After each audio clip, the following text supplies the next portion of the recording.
찰스 3세라고 붙인 거는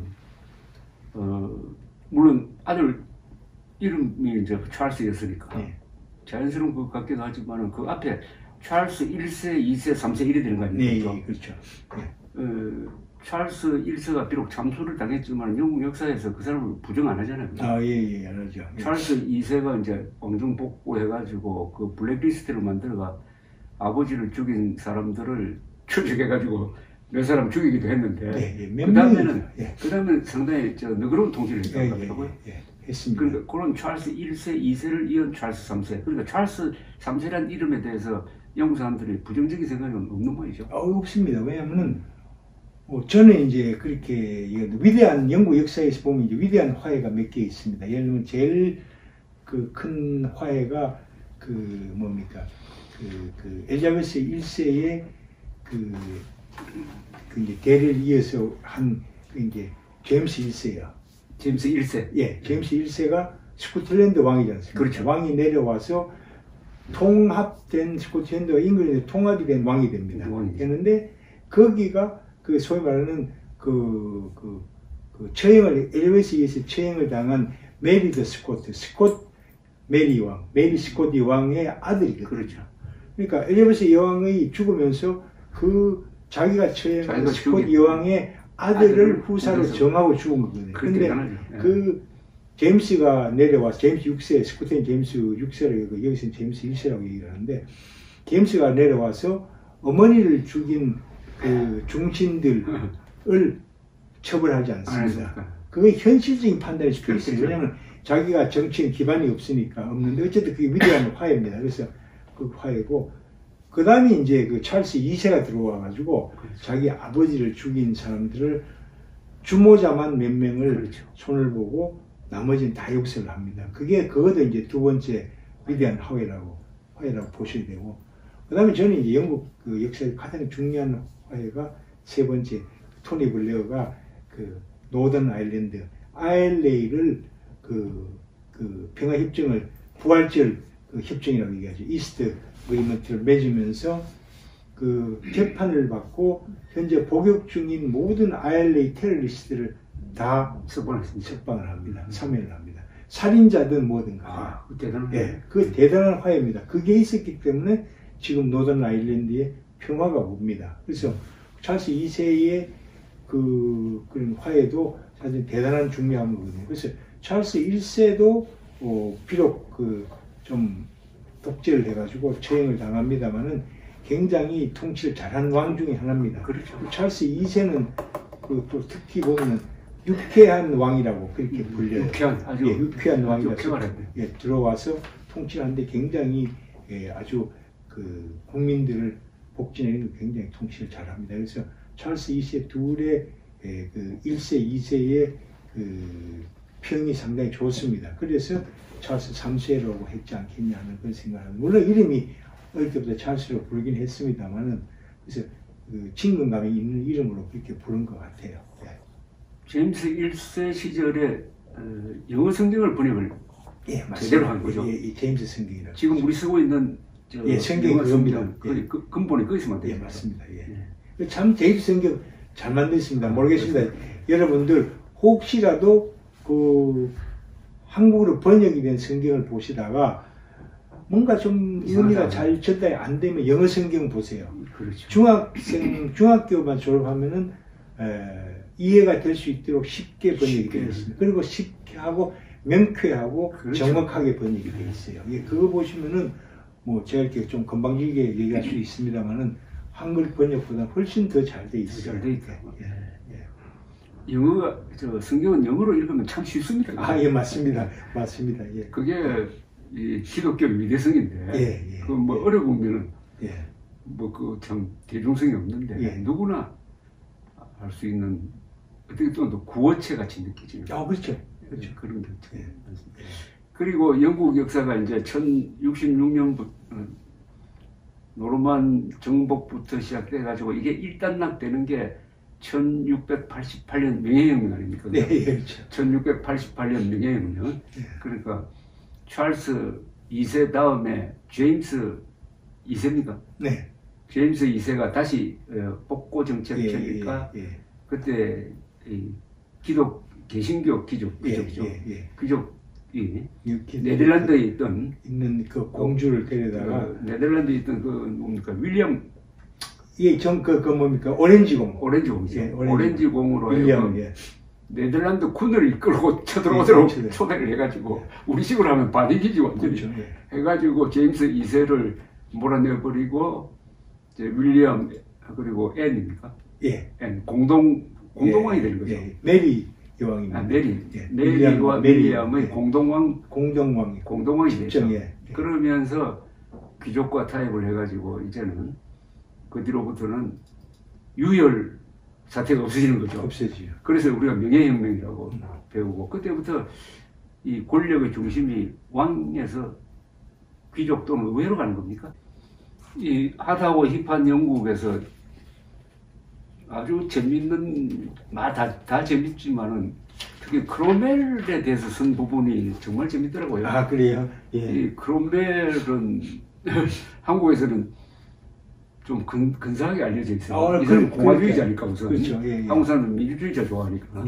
그리고 왕이 목을 쳤다 뭐 이런 거 있고 또 크롬웰 이야기를 전하는 그 소설 중에 상당 부분이 개신교도나 뭐 이런 사람들이 쓴 거고. 특히 토마스 칼라일이 그 영웅숭배론에서 크롬웰을 거기 넣었잖아요. 마틴 루터도 넣었지만 크롬웰도 넣고 해놓으니까 그런데 이 권 선생은 상당히 크롬웰을 비판적 입장에서 썼는데 그런 점에서 이걸 꼭 읽어봐야 영국의 역사를 이해할 수도 있고 요새 상당히 비유가 아까 그 홍위병의 비유를 했는데 크롬웰 일당을 뭡니까 라운드 헤드요.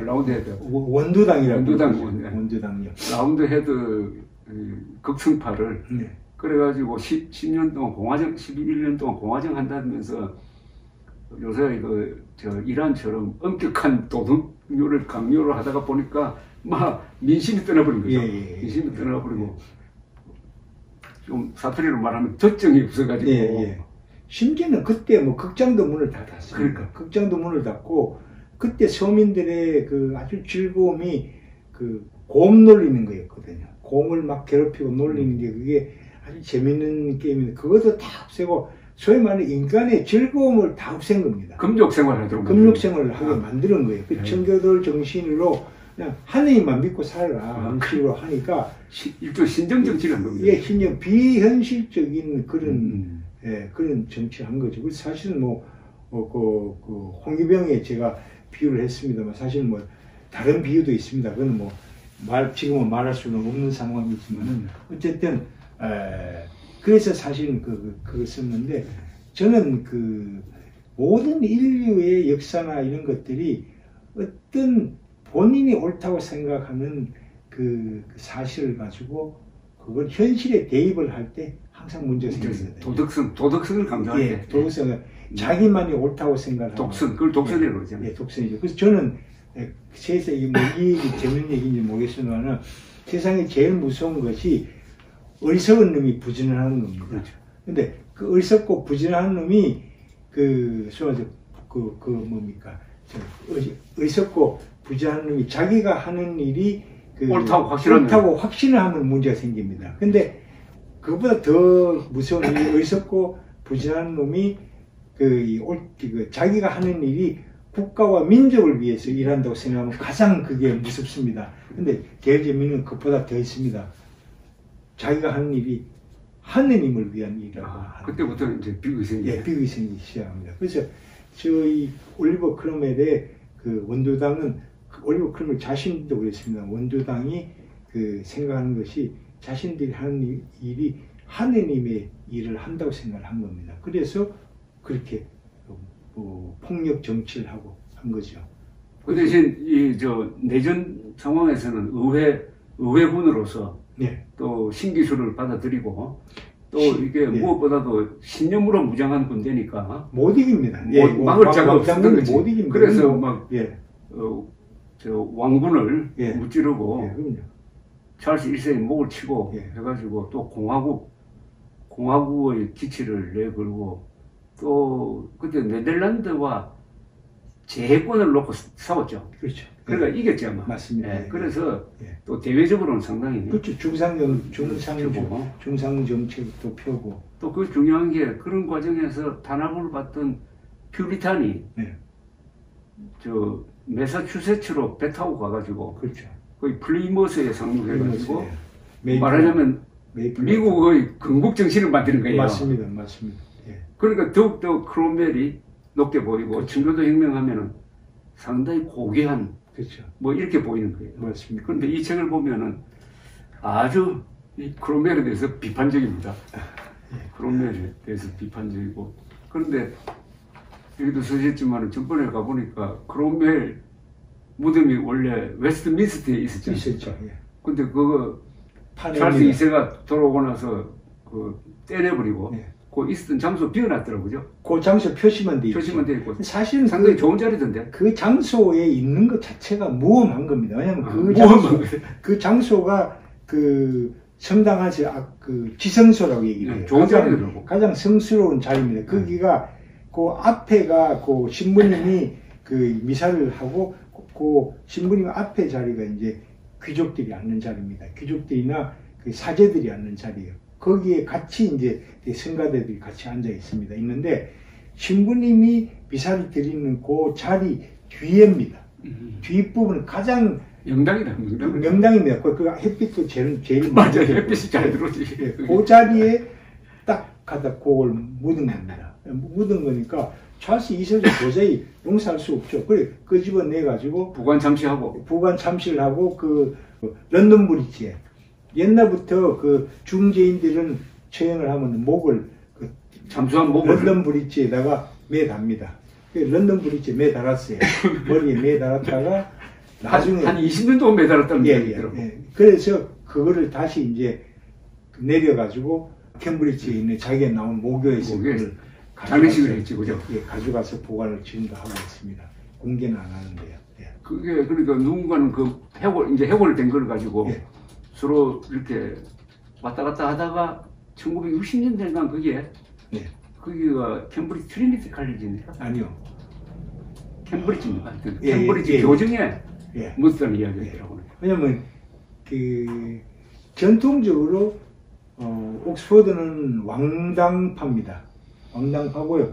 영행 올버 크렘하고 치민 전쟁할 때도 여러분들 많이 가시는 옥스퍼드의 그 크라이처치 칼리지 그 이상한 날 앨리스의 중심 무대고 해리포터 1편의 식당으로 나와서 굉장히 많이 가는 그 크라이처치 칼리지가 그 찰스 1세의 그 헤드오피스가 됩니다. 본부가 되고 그래서 그 옥스퍼드는 전통적으로 왕정주의자들의 본거지입니다. 왕정주의자 또는 보수당의 그 다음에 이제 캠브리지는 소위 말해서 이제 진보적이고 야권적인 그런 분위기의 사람들이 그리고 과학자가 많고요.